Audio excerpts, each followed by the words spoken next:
президенттик конституцияны эл кабыл алса, эл чечиш керек буну. Эл кабыл алса, анда президент аткаруу бийлигинин башчысы болот. Бюджетке өзү жооп берет, социалдык тармакка өзү жооп берет, коопсуздукка өзү жооп берет. Буну колдош керек. Ошол эле учурда башка сотту көз карандысыз кылыш керек. Экинчиси, сотторду кетиребиз деген дисциплинардык комиссияны да президенттин алдынан алып жогорку кеңешке алып келип бериш керек. Жогорку кеңеш кол коюш керек.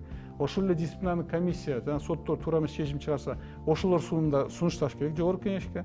Жогорку кеңеш аларды кетириш керек. Президент аларды кетирем деп сунуштабаш керек. Мен конституциялык жаңысын айтып атам. Экинчиси, СИКта президент эмне кылат? Ада СИКтин мүчөлөрүн түртүп эмне кылат президент? Келди жана оппозиция менен коалиция эле түртсүн, жогорку кеңеш өзү бекитсин. Ошол эле учурда генеральный прокурор аткаруу бийлигин президент жетектегенден кийин генеральный прокурор анда иш козгой турган болсо, анда ал болсо оппозициядан болуш керек. Аны парламент бекитиш керек, парламент иштен кетириш керек. Президент сунуштабаш керек. Ошондо өзгөрүүлөр болсо, ошондо бийлик тең салмактуу болот.